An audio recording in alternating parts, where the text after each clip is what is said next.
என்னுடைய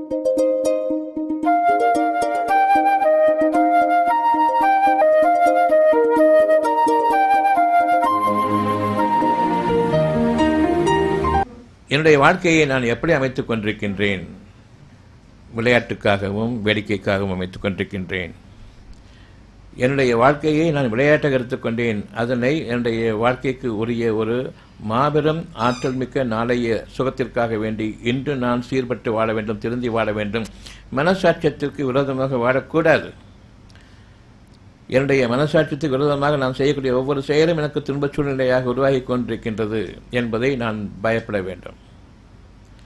எனக்காக ஒரு சூழ்நிலை உருவாவதற்கு முன்பாக என் மனதுக்கு அறிவிக்கப்படுகின்றது ஒரு கவலை, ஒரு பயம், இனம் புரியாத பயம், கவலையும். இந்த சூழ்நிலையில் மனதை நீங்கள் சீர்படுத்திக் கொள்ள வேண்டும். அந்த மனம் நிம்மதி அடைய வேண்டும், அந்த மனம் சுகமடைய வேண்டும், கவலையும் பயமும் நீக்கப்பட வேண்டும். அவ்விதமாக அந்த கவலையும் பயமும் நீக்கப்பட்டால் தவிர சுகம் என்பது இல்லை. உங்களிடம் இருக்கக்கூடிய கவலைக்கும் பயத்திற்கும் உரிய சூழ்நிலை உருவாகி கொண்டிருக்கின்றது. அதனை நீங்கள் இன்னும் மாற்றவில்லை. ஒவ்வொருடைய மனதில் இருக்கக்கூடிய கவலையை நீங்கள் கவனியுங்கள். அது நாளைய வாழ்க்கைக்கான உத்தரவாதம். இவ்விதமாக உங்களுக்கு கவலை கொடுக்கக்கூடிய ஒரு சூழ்நிலை உருவாகி கொண்டிருக்கின்றது. எண்ணம்தான் உங்களுக்காக அகிலங்களை இயக்கிக் கொண்டிருக்கின்றது. உங்களுக்கு உரிய ஒரு உருவாக்கம் சூழ்நிலையாக உருவாக்குவதற்கும் அதில் நீங்கள் தள்ளப்பட்டு அந்த வேதனையை அல்லது சோதனையை அல்லது நன்மையை நீங்கள் அனுபவிக்க வேண்டும் என்பதற்காக.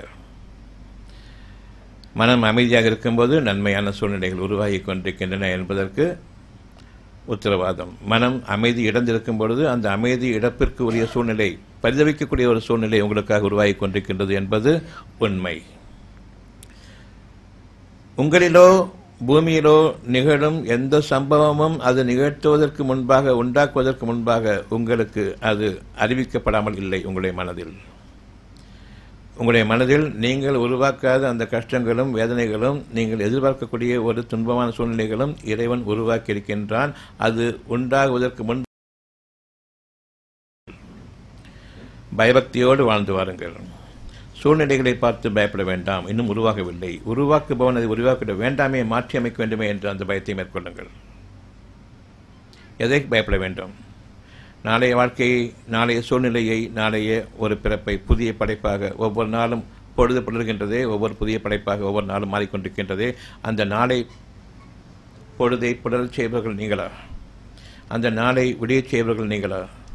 இரவு வரும்பொழுது பகலை மூடி இரவை கொண்டு வந்து அதில் உங்களுக்கு நித்திரையையும் ஓய்வையும் கொடுப்பவர்கள் நீங்களா? அப்படியானால் ஒவ்வொரு மூச்சிலும் அடுத்த மூச்சு உங்களுக்காக படைக்கப்பட்டு கொண்டிருக்கின்றது. நாம் அதில் தள்ளப்படுகின்றோம். அந்த சூழ்நிலை உங்களுக்காக உருவாகி கொண்டிருக்கின்றது. நீங்கள் சூழ்நிலையை உருவாக்குபவர்கள் இல்லை. நீங்கள் பொழுதை விடியச் செய்பவர்கள் இல்லை. சூரியனை உதிக்கச் செய்பவர்களும் நீங்கள் இல்லை, மறையச் செய்பவர்களும் நீங்கள் இல்லை. நாள் நகர்ந்து கொண்டிருக்கின்றது. புதிய புதிய நாட்களாக பிறந்து கொண்டிருக்கின்றது. விடியல்கள் நிகழ்ந்து கொண்டிருக்கின்றன. உங்களுக்கு அதன் மீது அந்த அதிகாரமும் இல்லை. ஆனால் அந்த ஒரு நாள் பொழுதில் நான் என்னுடைய சூழ்நிலைகளில் தள்ளப்பட்டு அதனுடைய துன்பத்தை நான் அனுபவித்துக் கொண்டிருக்கின்றேன். ஆக சூழ்நிலைகளை உருவாக்குபவர்கள் நீங்கள் இல்லை. துன்பத்தை நான் அனுபவிக்க வேண்டும். சூழ்நிலைகள் மாற்றப்பட வேண்டும். சூழ்நிலைகள் உருவாவது இறைவன் கையில் இருக்கின்றதை தவிர உங்கள் கையில் கிடையாது, நிச்சயமாக கிடையாது. நாளைக்கு நிச்சயமாக பொழுது விடிய இருக்கின்றது. இன்று பொழுது விடிந்து விட்டது. ஒரு நாள் முழுவதும் பிரகாசமாக அது இருக்க வேண்டும் என்று விரும்புகின்றீர்கள். ஆனால் அது என்னுடைய வாழ்க்கையில் பெரும் துச்சகமாக அமைகின்றது அல்லது அமைதிக்குரிய ஒரு பாதையாகவும் அது அமைகின்றது. இந்த இரண்டும் உங்கள் கைகளில் இல்லை. ஆனால் நீங்கள் விரும்புகின்றீர்கள், என்னுடைய வாழ்க்கையை ஒவ்வொரு நாளும் மலர வேண்டும், ஒவ்வொரு நாளும் புது வாழ்க்கை அமைய வேண்டும், ஒவ்வொரு நாளும் சுகமான அனுபவங்களாக நான் வாழ வேண்டும் என்று விரும்புகின்றீர்கள். என்னை எந்த விதமான வேதனையும் தீண்டக்கூடாது, கஷ்டங்கள் வந்துவிடக்கூடாது என்று நீங்கள் பயப்படுகின்றீர்கள். கஷ்டங்கள் வந்துவிடக்கூடாது. சூழ்நிலைகளிலிருந்து கஷ்டங்கள் உருவாகின்றன. அந்த சூழ்நிலைகளில் நாம் வாழ்ந்து கொண்டிருக்கின்றோம். ஒவ்வொருடைய மனநிலையும் சூழ்நிலை சார்ந்திருக்கின்றது. ஒவ்வொருடைய சூழ்நிலையும் அவருடைய மனநிலையையும் சார்ந்திருக்கின்றது. கஷ்டமாக இருக்கும்பொழுது என்னுடைய மனநிலையின் காரணமாக அந்த சூழ்நிலையை மாற்றப்படும். எல்லோரும் வேதனையில், வெயிலின் வேதனை அனுபவித்துக் கொண்டிருக்கும் பொழுது ஒவ்வொருவரும் கொஞ்சம் குளிராதா என்று நீங்கள் மனசில் உங்களுடைய எண்ணங்களில் கொள்ளும் பொழுது திடீரென்று மேகக்கூட்டங்களும் காற்றும் மழையும் பிடிக்கின்றது. உங்களுடைய எண்ணங்களுக்கு அகிலங்கள் இயங்கும் என்பதையும் அறியுங்கள். சூழ்நிலைகள் மாற்றப்படும் என்பதையும் அறியுங்கள். உங்கள் கைகளில் எதுவுமே இல்லை, நன்மையை விரும்புவதை தவிர. ஆனால் நன்மையை நான் எனக்கு அமைத்துக்கொள்வேன், சூழ்நிலைகளை மாற்றிவிடுவேன். எனக்கு எதிராக நிகழ்ந்து கொண்டிருக்கக்கூடிய உருவாகி கொண்டிருக்கிற ஒரு சூழ்நிலையை நான் மாற்றிவிடுவேன் என்று நீங்கள் என்று எண்ணும் பொழுது, இந்த எண்ணத்தின் காரணமாகத்தான் நீங்கள் அந்த சூழ்நிலையை மாற்றப்போர் இல்லை என்பதை அறிவிப்பதற்காக வேண்டி உங்களுடைய அவ்வளவு முயற்சிகளுக்கு மீறி உங்களை துன்பம் வந்தடைகின்றது. சூழ்நிலைகள் உங்களிடம் இல்லை, அவை உண்டாக்கப்படுகின்றன, உருவாக்கப்படுகின்றன, படைக்கப்படுகின்றன. உங்களுக்கு சாதகமாக அல்லது உங்களுக்கு பாதகமாக உங்களுடைய செயல்பாட்டின் காரணமாக. எந்த அளவுக்கு நீங்கள் இறைவனை மறந்து உங்களை இறைவனுக்கு நிகராக ஆக்கிக்கொண்டு நான் சூழ்நிலைகளை மாற்றிவிடுவேன், எனக்காக அமைத்துக்கொள்வேன் என்று நீங்கள் முனைகின்றீர்களோ அந்த அளவுக்கு என்னுடைய கேடுகள் என்னை மிஞ்சி நிற்கும். நீங்கள் இப்பொழுது அறியுங்கள், உங்களுக்கு சூழ்நிலைகள் இருக்கின்றன, துன்பமான சூழ்நிலைகள். அதில் நீங்கள் அமர்ந்திருக்கின்றீர்கள். இந்த சூழ்நிலைக்குள், இந்த சூழ்நிலையின் தாக்கத்திற்குள் உங்களுடைய மனம் ஈடுபட்டிருக்கின்றதா? ஆம். இந்த சூழ்நிலையை மாற வேண்டும் என்று மனம் விரும்புகின்றதா? நிச்சயமாக விரும்புகின்றது. அந்த விருப்பத்தை நீங்கள் மேற்கொள்ளுங்கள். அது இறைவன் அமைத்தது. மனம் என்ற ஒன்றை நான் பார்க்க முடியாது. மனதில் என்னுடைய தீமைகளையும் நன்மைகளையும் நான் அதை மாற்றுவதற்கில்லை. உங்களுக்கு தீமைகளை பற்றி கவலை பயமும் இருக்கின்றது. அதே நேரம் இந்த தீமைகள் வேண்டாம் என்று கூறக்கூடியவன் படைக்கக்கூடிய அந்த மாபெரும் ஆற்றல் மிக்கவன் என்பதை எப்படி நாம் முன்னெடுத்து வருகின்றோம்?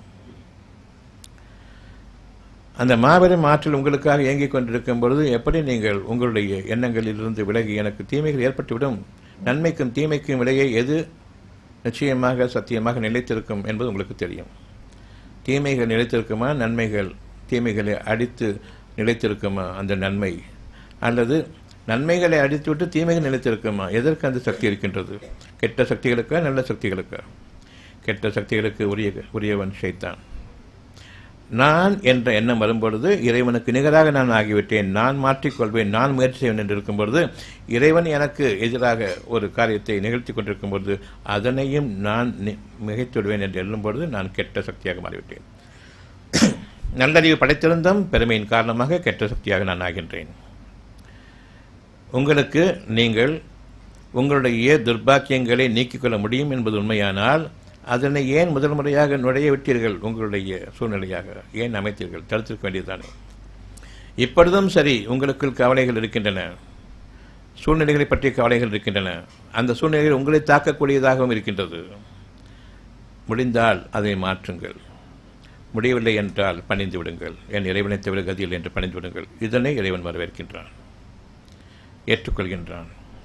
அது மனதின் அடிப்படையில் நிகழ்ந்து கொண்டிருக்கின்றது. ஒவ்வொரு விஷயமும் மனதை விட்டு வெளியில் நீங்களாக ஏற்படுத்தி கொண்ட கட்டிடங்களினுள் இது தெய்வ இல்லம் என்று ஆக்கி கொண்டிருக்கின்ற ஒவ்வொரு கூட்டமும் தனித்தனியாக ஆக்கி கொண்டிருக்கின்றீர்களே, அதில் கிடையாது. இங்கு நிகழ்ந்து கொண்டிருக்கின்றது ஒவ்வொரு நிகழ்வும் நாளைய வாழ்க்கையை பற்றிய நிகழ்வுகள், தேவைகள், எது எனக்கு வேண்டும் என்பதும் எது எனக்கு நிகழவே கூடாது என்று நான் விரும்புவதும் வேண்டி விரும்புவதும் ஒவ்வொன்றும் இங்கு நிகழ்ந்து கொண்டிருக்கின்றன. எந்த அளவுக்கு நாம் உண்மையை முழுமையாக ஏற்றுக்கொள்கின்றோமோ அந்த அளவுக்கு அதனுடைய பிரதிபலன்கள் அவ்வப்பொழுது அந்த நிலைப்படுது அந்த நேரத்தின் பொழுதே பின்னரும் நிலைத்து நிற்கக்கூடிய வல்லமை மிக்க அந்த எண்ணத்தின் பக்கம் திரும்புங்கள். சத்தியமாக எண்ணம் உங்களுடையதல்ல, பார்க்க முடியாத ஒரு மாபெரும் அமைப்பு உள்ளத்தில் அமைந்திருக்கின்றது. உள்ளத்தை பார்க்க முடியாது, அது ஒரு அமைப்பு. அதில் நிகழக்கூடிய நிகழ்வுகள் அவ்வளவும் வானங்களிலும் பூமியிலும் உங்களுக்கு நிகழ்வு ஏற்படுத்தி கொண்டிருக்கின்றன, சூழ்நிலையை மாற்றக்கூடியது. நீங்கள் பிரார்த்திக்கும் பொழுது என்னுடைய பிரார்த்தனையை நிறைவேற வேண்டும் என்று விரும்புகின்றீர்கள். அது இறைவனால் மட்டும்தான் நிறைவேற்ற முடியும். பிரார்த்தனை என்பது இறைவனுக்கு மட்டும்தான் உரியது, வேறு யாரிடமும் கிடையாது. நீங்கள் மனிதர்களிடம் உங்களுடைய தீமைகளை நீக்கப் போகின்றீர்களா? அவர்களிடம் சென்று கெஞ்சி கூத்தாடி நீக்கிக் கொள்ளுங்கள் என்று கேட்கப் போகின்றீர்களா? நீங்கள் இந்த சூழ்நிலையை மாற்றுங்கள் என்று கூறப் போகின்றீர்களா? அல்லது பிரார்த்தனையை மேற்கொள்ளப் போகின்றீர்களா? இறைவன் அதன் மீது ஆற்றல் மிக்கவன் என்ற அந்த சத்தியத்தை கொண்டு பிரார்த்தனையை நீங்கள் மேற்கொள்ளப் போகின்றீர்களா? அல்லது மனிதர்களிடம் நீங்கள் கெஞ்சி கூத்தாடி வேண்டி நிற்கப் போகின்றீர்களா? தெளிவாக உள்ளத்திற்கு தெரியும் யாருக்கு சூழ்நிலைகளை மாற்ற முடியும் என்று. மனதின் சூழ்நிலையை யாருக்கு மாற்ற முடியும்? எனக்கு விரோதமாகவும் இருப்பார்கள், எனக்கு சாதகமாகவும் இருக்க முடியும். இங்கு சூழ்நிலையை மாற்றக்கூடியவன் யார்? இதுவும் ஒரு சூழ்நிலை, உள்ளத்தின் சூழ்நிலை, வெளிப்புற சூழ்நிலை. இந்த இரண்டும் ஒன்றாக இருக்கும். ஒன்றுக்கொன்று சாதகமாக இருக்க வேண்டுமா, ஒன்றுக்கொன்று பாதகமாக இருக்க வேண்டுமா? இதையெல்லாம் உங்களுக்கு நிர்வகிக்கக்கூடிய ஆற்றல் இருக்கிறதா? அது எங்கு தெரியுமா? அந்த மனம் எங்கிருக்கின்றது? ஏன், எங்கிருந்து, எப்படி அது இவ்வளவு தேவைகளையும் கொண்டிருக்கின்றது, எப்படி நாடுகின்றது இறைவன் இறுதியாக அவனை தவிர கதியில்லை என்று எப்படி திருப்பப்படுகின்றோம். இது சத்தியம்தானே. இந்த சத்தியத்தை நாம் சில நேரங்களில் ஏற்றுக்கொள்கின்றோம், பல நேரங்களில் நாம் அந்த சத்தியத்தை விட்டு விலகிக் கொள்கின்றோம். நமக்கே நஷ்டவாளிகளாக இவ்விதமான துன்பமான சூழ்நிலைகளிலிருந்து நம்மை இன்று பாதுகாத்துக் கொள்ள வேண்டி நாம் இறைவன் பக்கம் திரும்ப இருக்கின்றோம்.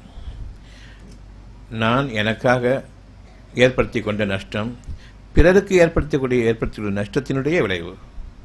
நான் நஷ்ட ஈடு கொடுத்தாக வேண்டும். அந்த நஷ்ட ஈடு கொடுத்தால் தவிர என்னுடைய உள்ளத்தில் இருக்கக்கூடிய ஒரு தீமை மாறாது. செய்த செயல்களுக்கு வருந்த வேண்டும். முதலாக இனி இந்த செயல்களில் நான் ஈடுபடக்கூடாது, ஏமாற்று வேலைகளில் ஈடுபடக்கூடாது, பொய்யான சொற்களில் ஈடுபடக்கூடாது, நயவஞ்சகத்திலும் ஈடுபடக்கூடாது. பணம் என்ற ஒன்றை நான் குறிக்கோளாக வைத்திருக்கும் வரையில் குணம் என்ற ஒன்று கெட்டே இருக்கும். குணம் என்ற ஒன்றை நான் வைத்திருக்கும் வரையில் 3 வேளை உணவுக்கு எந்த விதமான பஞ்சமும் ஏற்படாது. 3 வேளை உணவு முக்கியமா அல்லது பெரும் பணம் முக்கியமா? ஒவ்வொரு நாளும் உங்களுக்கு உணவளிக்க வேண்டியது முக்கியமா அல்லது வாழ்நாள் முழுமைக்கும் நான் என் உணவை சேர்த்து வைத்துக் கொள்வேன், பிறகு யாருடைய உதவி எனக்கு தேவைப்படாது என்று நீங்கள் வாழக்கூடிய அந்த வாழ்க்கை முக்கியமா? எது உங்களுக்கு நன்மையானது, எது உங்களுக்கு படு துரோகமானதும் விரோதமானதும் என்பதை இப்பொழுது நீங்கள் முடிவு செய்ய வேண்டும். மனம் சிந்திக்க வேண்டும். மனதில் அசைவுகள் நிகழ வேண்டும். நன்மையின் பக்கம் மனம் வெறுமனே ஆகிவிடக்கூடாது. இன்றும் சரி, நாம் விளையாட்டும் வேடிக்கையும் என்னுடைய வாழ்க்கையாக அமைத்து கொண்டிருக்கின்றேன். டிவி வேணும், நியூஸ் வேணும், சினிமா வேணும், சீரியல்கள் வேணும். இவ்விதமாக நான் என்னுடைய பொழுதுபோக்குகளில் அதிகமாக அக்கறை கொண்டு இந்த பொழுதுபோக்கின் காரணமாக என் மனம் கொஞ்சம் மாறும். என்னுடைய மனதில் கொஞ்சம் நான் இந்த சூழ்நிலை விட்டும் விடுபட்டு விட முடியும். எனக்கு மனசுக்கு ஒரு டைவர்ஷன் தேவை.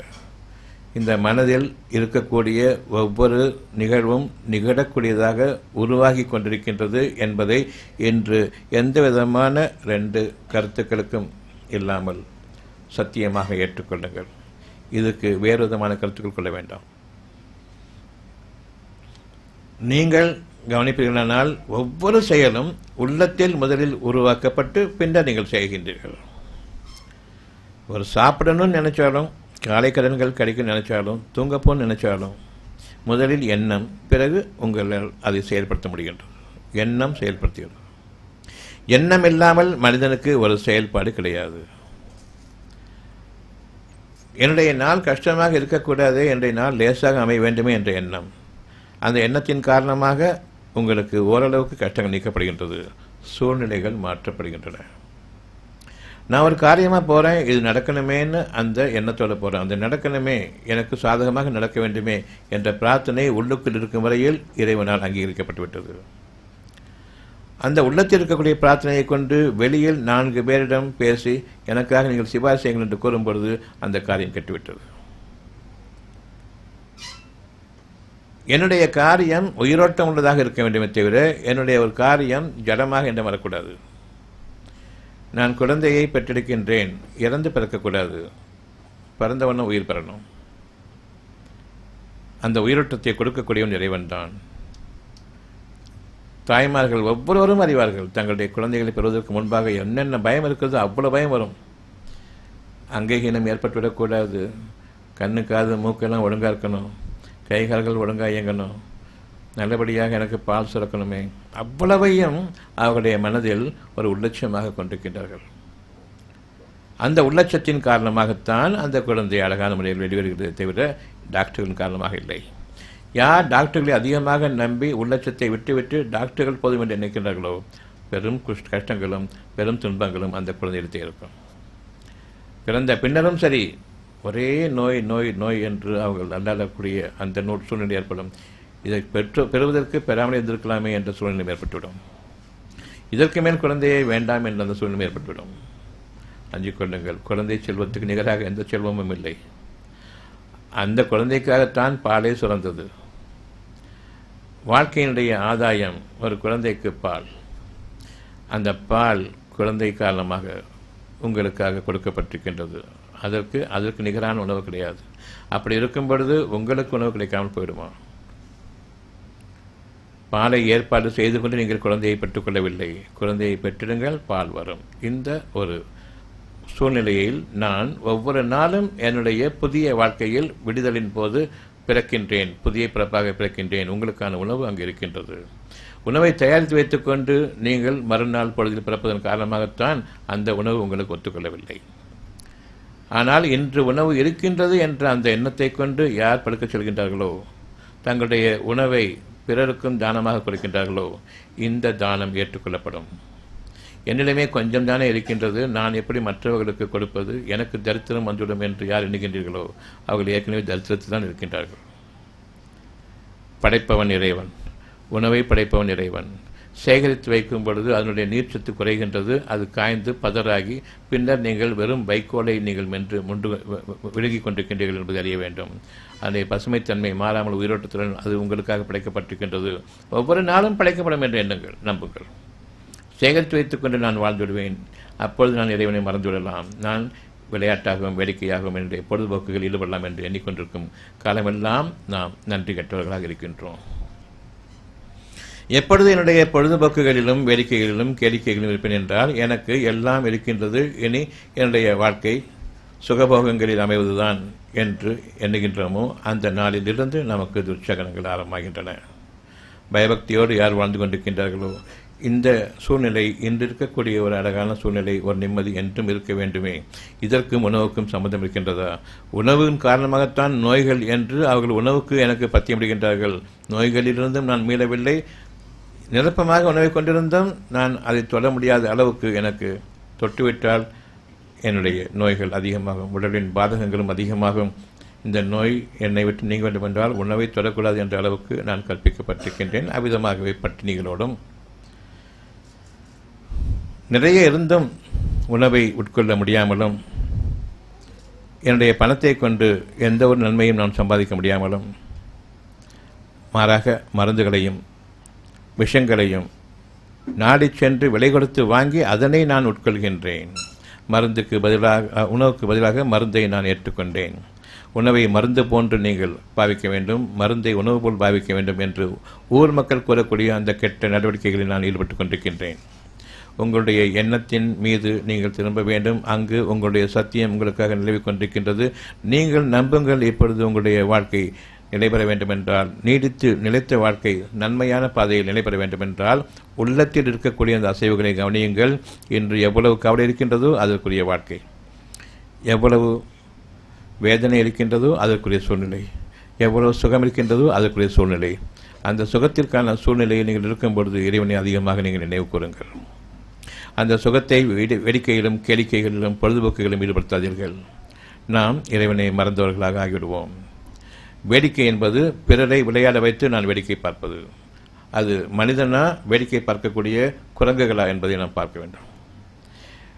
வேடிக்கைக்குரிய ஒரு விலங்கு குரங்குதான். நான் பார்ப்பது வேடிக்கை பார்க்கின்றேன் கூறும்பொழுது அங்கு விளையாட்டுகள் நிகழ்ந்து கொண்டிருக்கின்றன. அந்த விளையாட்டு கொண்டிருக்கின்றார்கள் வேடிக்கை பெருவடிகள். முன்னொரு காலத்தில் விளையாட்டு என்றால் விளையாட்டு பெருவடியாக இருக்கான்னு சொல்லிட்டு கவலைப்படுவாங்க. இன்றைக்கி விளையாட்டு பெருவடியாக இல்லையேன்னு கவலைப்படுறாங்க. எந்த அளவுக்கு சத்தியம் மங்கி போய்விட்டது என்பதை நீங்கள் அறிய வேண்டும். சத்தியத்தின் பாதையில் நீங்கள் விளங்க வேண்டுமென்றால் உள்ளத்தின் பாதையின் பக்கம் திரும்புங்கள். நான் இன்று கொண்டிருக்கக்கூடிய கவலைகளுக்கு நான் இன்று நன்மைகள் செய்ய வேண்டும். நன்மையை கொண்டுதான் தீமையை நீக்கொள்ள முடியும். நன்மைகளை கொண்டுதான் தீமைகளிலிருந்து நாம் வெளியேற முடியும். தீமைகள் நீக்கப்பட வேண்டும். நான் இன்று நல்ல விஷயங்களின் பக்கம் திரும்ப வேண்டும். 4 பேரை வேடிக்கை காட்டுன்னு சொல்லிட்டு உட்கார்ந்துட்டு இருக்கும்போது அந்த 4 பேரை நம்ம இழிவுபடுத்துகிறோமா இல்லையா? நான் சுகமாக இருக்கணுன்றதுக்காக வேண்டி ஒரு சர்க்கஸுக்கு போனால் கூட ஒரு பஃபோன் குள்ளமாக இருக்கக்கூடிய மக்கள் எல்லாம் வச்சுக்கிட்டு அவங்கள ஏறி மிதிக்கிறதும், அவங்களை பந்தாடுறதும், பின்னால் மிதிக்கிறதும், அடிக்கிறதும், இதை கொண்டு பிள்ளைகள் வந்து பார்த்து ஆஹா ஓஹோ என்று கைத்தட்டு சிரிப்பதும், அடுத்தவனை இழிவுபடுத்தி வேடிக்கையாக அவன் வேடிக்கை பொருளாக ஆக்கி பின்னர் நான் அதை கொண்டு மகிழ்ச்சி அடைகின்றேன். இதுக்கு பெயர் காமெடி. அப்படித்தானே? யார் இழிவுபடுத்தப்படுகின்றார்களோ அந்த இழிவுபடுத்தப்படக்கூடிய சூழ்நிலையை பார்த்து நான் வேதனைப்பட வேண்டுமா, சிரிக்க வேண்டுமா? நம்முடைய காமெடி சீரியல்லாம் வந்து ஒருத்தனை அடிக்கணும், ஒருத்தனை மிதிக்கணும், ஒருத்தனை தள்ளி விடணும், இழிவாக்கணும், அந்த இடிவாக்கக்கூடிய சூழ்நிலையில் அவன் கத்தணும், அழுவணும், நடிப்பு எல்லாமே இருந்தால் கூட அதை பார்த்து நான் சிரிக்கிறேன்னு சொன்னால், மனிதனை இழிவாக்கி வேடிக்கை பொருளாக்கி அதை பார்த்து நான் சிரிக்க வேண்டும். இதற்கு பெயர் காமெடி. நன்மையான விஷயங்களை கொண்டு சிரிங்க பார்ப்போம், சிந்தனை தூண்டப்படும். சிரிப்பு என்பது கெட்ட விஷயங்கள். கெட்ட விஷயங்களை கொண்டு நாம் சிரிப்பதும் அதை போன்று நாம் வாழ வேண்டும் என்று ஆசைப்படுவதும், வேடிக்கை பார்த்து கொண்டு நான் வாழ்கின்றேன், மனிதர்களை இழிவாக்கி நான் வாழ்ந்து கொண்டிருக்கின்றேன், மனிதர்களோ உயர்ந்த படைப்பு என்று இறைவன் கூறுகின்றான். அவர்களும் தங்களை இழிவாக்கி கொண்டு வயிற்று பிழைப்புக்காக வேண்டி என்னவென்றால் எந்த லெவலுக்கு நான் கீழே இறங்கிடுவேன், வயிற்று படுப்புக்காக வேண்டி தங்களை இழிவாக்கிக் கொள்கின்றார்கள். ஆக வேடிக்கை பார்ப்பதும் கேடு, வேடிக்கையை நிகழ்த்தி கொண்டிருப்பதும் கேடு. ஆனால் உலகம் முழுமையும் இந்த வேடிக்கையிலும் விளையாட்டுகளிலும் அமிழ்ந்தாகிவிட்டது. தங்களை தாழ்த்திக் கொள்வதும் பிறரை தாழ்த்துவதும் ஒன்றுக்கொன்று மோசமான நிலை போய்கொண்டிருக்கின்றது. பொதுப்படையாக மனிதர்களுடைய வாழ்க்கை வழிமுறைகளிலிருந்தும் நாம் இன்று விலகிக் கொள்ள வேண்டும், சத்தியமாக விலக வேண்டும். என்னுடைய நன்மைகளுக்காக, என் சூழ்நிலைகள் மாற்றப்பட வேண்டும் என்பதற்காக வேண்டி மனதில் இருக்கக்கூடிய ஒவ்வொரு நொடிப்பொழுதும் கவனியுங்கள். அங்கு இருக்கக்கூடிய ஒரு கவலையும் பயமும் என்னுடைய வாழ்க்கையில் உருவாக வேண்டி, அது உருவாக்கப்படுவதற்கு முன்பாகவே தெளிவாக அறிவிக்கப்பட்டு கொண்டிருக்கின்றது. நான் இன்று திருந்தாவிட்டால் நாளைய வாழ்க்கையில் உருவான பிறகு, அதற்குள் நான் நுழைவிக்கப்பட்ட பிறகு அனுபவித்துவிட்டுத்தான் பொறுமையோடு பரிகாரத்தை நான் மேற்கொள்ள வேண்டுமே தவிர அதிலிருந்து விடுபடுவது என்பது முடியாது. உங்களுக்கு ஒரு நோய் வருவதற்கு முன்பாக, ஒரு துன்பமான சூழ்நிலை வருவதற்கு முன்பாக மனதில் அறிவிக்கப்படுகின்றது கவலை. என்ன ஏது என்று இனம் புரிய முடியாது, கவலை இருக்கின்றது. இந்த கவலை துன்பம் மனதில் இருக்கும் பொழுது அது ஒன்று போதும் இது நிகழ இருக்கின்றது, உருவாகி கொண்டிருக்கின்றது என்பதை தெளிவாக நான் நம்பிக்கை கொள்ள வேண்டும், உறுதியாக நம்ப வேண்டும். நிச்சயமாக இது நிகழக்கூடியதுதான் என்று, ஏனோ தானோ என்று வரவில்லை. உங்களுக்கு ஒரு வீட்டில் திடீரென்று ஒரு துயரமான சம்பவம் நிகழ்கின்றது. அப்பொழுது நீங்கள் டிவி போட்டுக்கிட்டு வேடிக்கை விளையாட்டுகள் இருக்கீங்க. இந்த துன்பமான சூழ்நிலை ரொம்ப கஷ்டப்படுறாங்க தெரிஞ்சதுக்கப்புறமா ஆட்டோமேட்டிக்காக அதெல்லாம் ஆஃப் பண்ணுறீங்களே. இந்த சூழ்நிலையிலேருந்து டைவர்ட் பண்ணுறதுக்காக இன்னும் கொஞ்சம் வேகமாக சத்தம் வச்சுக்கிட்டு இன்னும் கொஞ்சம் கேளிக்கைகளையும் சிரிப்பு இருக்க வேண்டியதானே, ஏன் ஆஃப் பண்ணுறீங்க? இந்த நேரத்தில் ஆஃப் பண்ணியே ஆகணும். அல்லது இன்னும் கொஞ்சம் வேடிக்கை அதிகப்படுத்துவீங்களா, துயரம் ஜாஸ்தியாக இருக்குதுன்னு சொல்லிட்டு. அப்படி இருக்கும் பொழுது உள்ளத்தில் நிகழக்கூடிய ஒரு நிகழ்வு துன்பமாக இருந்து கொண்டிருக்கும் பொழுது அதை நீக்குவதற்கு நான் டைவர்ஷன் பண்ணுறேன். பொழுதுபோக்கு எனக்கு தேவை, அதன் காரணமாக எனக்கு ஒரு நன்மை இருக்கிறது என்று நாம் வேடிக்கை விளையாட்டின் பக்கம் சென்று கொண்டிருக்கின்றோமே, கொஞ்சம் சிந்தித்து பார்க்க வேண்டும். ஊர் உலக மக்களின் பாதையில் நாம் செல்லக்கூடாது, சத்தியத்தின் பாதையில் நாம் செல்ல வேண்டும். ஒரு சின்ன கஷ்டம் பெரிய கஷ்டம் இருக்கும்போது டிவியெல்லாம் ஆஃப் ஆகிடும், சின்ன கஷ்டம் இருக்கும்போது டிவி ஜாஸ்தியாகும். எண்ணங்கள் உங்களுடைய வாழ்க்கையினுடைய பிரதிபலிப்புகளாக அமைவதற்கு முன்பாக, அதில் நீங்கள் ஈடுபடுத்தப்படுவதற்கு முன்பாக இன்று நாம் உணர்வடைய வேண்டும். வேடிக்கையும் கேளிக்கையும் நம்முடைய வாழ்க்கை இல்லை, டிவிக்களும் சினிமாக்களும் நம்முடைய வாழ்க்கை இல்லை, விளையாட்டுக்கள் நம்முடைய வாழ்க்கை இல்லை. மாறாக பயபக்தியோடு வாழ வேண்டிய நாளைய வாழ்க்கையை பற்றி அடையாளங்கள் வந்துவிட்டன, நெருங்க வேண்டியது நெருங்கிவிட்டது. இன்று நான் என்னுடைய இறைவன் பக்கம் திரும்புகின்றேன். பயபக்தியாளர்களை இறைவன் நிச்சயமாக நேசிக்க. நீங்களும் உங்கள் குடும்பத்தினரும் நோய் நொடியற்ற ஆரோக்கியமான மன அமைதியான வாழ்க்கை வாழ ஆசையா? நாட்பட்ட தீராத நோய்களிலிருந்து மருந்து மாத்திரை ஊசி இல்லாமல் குணமடைய ஆவலா? அப்படியானால் இன்றே வாங்கி படியுங்கள். டாக்டர் பஸ்லூர் ரஹ்மான் அவர்கள் எழுதிய உடல் நலம் மனநலம் காத்து ஆரோக்கிய வாழ்க்கைக்கான முத்தான 15 மருத்துவ களஞ்சியம். அருமையான புத்தகங்கள் இதோ. எளிமையான முறையில் அக்குபஞ்சர் கற்றுக்கொள்ள உதவும் அருமையான புத்தகம் புதிய அக்குபஞ்சர் உங்களுக்காக. ஆசிரியர் டாக்டர் பஸ்லூர் ரஹ்மான் அவர்கள். படித்து நடைமுறைப்படுத்த வேண்டிய அரிய புத்தகம். விலை ரூபாய் 400. நோய்களிலிருந்து பாதுகாத்துக் கொள்ள உதவும் மருத்துவ களஞ்சியம். மருந்துகளால் வரும் நோய்கள். ஆசிரியர் டாக்டர் பஸ்லூர் ரஹ்மான் அவர்கள். விலை ரூபாய் 250. நீங்கள் ஒவ்வொருவரும் வாழ்க்கையில் வெற்றி பெற வேண்டுமா? நீங்கள் வாங்கி படிக்க வேண்டிய, உங்கள் வாழ்க்கையில் கடைபிடிக்க வேண்டிய அருமையான தொகுப்பு டாக்டர் பஸ்லூர் ரஹ்மான் அவர்கள் எழுதிய வெற்றிக்கு மேல் வெற்றி. விலை ரூபாய் 350. நோய் நொடியற்ற வாழ்க்கைக்கு உதவும் பயனுள்ள மருத்துவ கதைகள் பாகம் 1. ஆசிரியர் டாக்டர் பஸ்லூர் ரஹ்மான் அவர்கள். ரூபாய் 250. பெண்களே உங்களுக்காக, நிச்சயமாக ஆண்களுக்கும் எண்ணற்ற ஆண் பெண் இருபாலருக்கும் ஏற்படும் மருத்துவ கேள்விகளுக்கு விடை காண, மேலும் பெண் குழந்தைகள் பிறந்தது முதல் அவர்களுக்கு மனமாகி குழந்தைகள் பிறக்கும் வரை ஏற்படும் அனைத்து விதமான சந்தேகங்களுக்கு தீர்வு காண உதவும் மருத்துவ பொக்கிஷமான புத்தகம் நீங்களும் படித்து உங்கள் வருங்கால சந்ததிகளுக்காக பாதுகாத்து வைக்க வேண்டிய மருத்துவ களஞ்சியம் பெண்களே உங்களுக்காக, நிச்சயமாக ஆண்களுக்கும். ஆசிரியர் டாக்டர் பஸ்லூர் ரஹ்மான் அவர்கள். விலை ரூபாய் 250. டாக்டர் பஸ்லூர் ரஹ்மான் அவர்கள் எழுதிய இறைவழியில் இனிய சுகப்பிரசவம். விலை ரூபாய் 400. டாக்டர் பஸ்லூர் ரஹ்மான் அவர்கள் எழுதிய நோய் நொடியற்ற வாழ்க்கைக்கு உதவும் மருத்துவ கட்டுரைகள் பாகம் 2. விலை ரூபாய் 250. மருந்து மாத்திரை ஊசி இல்லாமல் நோய்களிலிருந்து தப்பிப்பதற்கும் ஒவ்வொரு குடும்பத்திலும் இருக்க வேண்டிய அருமையான புத்தகம் தான் நீங்களும் அக்குபஞ்சர் டாக்டராங்கள். விலை ரூபாய் 250. வாழ வழிகாட்டும் அற்புதமான புத்தகம் தான் டாக்டர் பஸ்லூர் ரஹ்மான் அவர்கள் எழுதிய இறைவழி மருத்துவம் பயனளிக்க இறைவனை பிரார்த்திப்பது எப்படி. விலை ரூபாய் 250. இறைவழி மருத்துவம் பாகம் 1. ஆசிரியர் டாக்டர் பஸ்லூர் ரஹ்மான் அவர்கள். விலை ரூபாய் 200. இறைவழி மருத்துவம் பாகம் 2.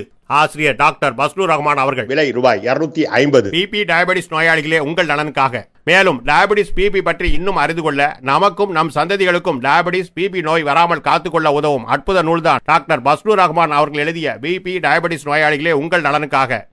ஒவ்வொரு வீடுகளிலும் அவசியம் இருக்க வேண்டிய நூல்தான் பிபி டயபெட்டிஸ் நோயாளிகளே உங்கள் நலனுக்காக. விலை ரூபாய் 250. டாக்டர் பஸ்லூர் ரஹ்மான் அவர்கள் எழுதிய எப்படி கற்றோம். விலை ரூபாய் 350. மேற்கண்ட 15 புத்தகங்களை வாங்க தொடர்பு கொள்ளுங்கள். Health time publication, Chennai. Cell number 9840498898 மற்றும் 87784477788.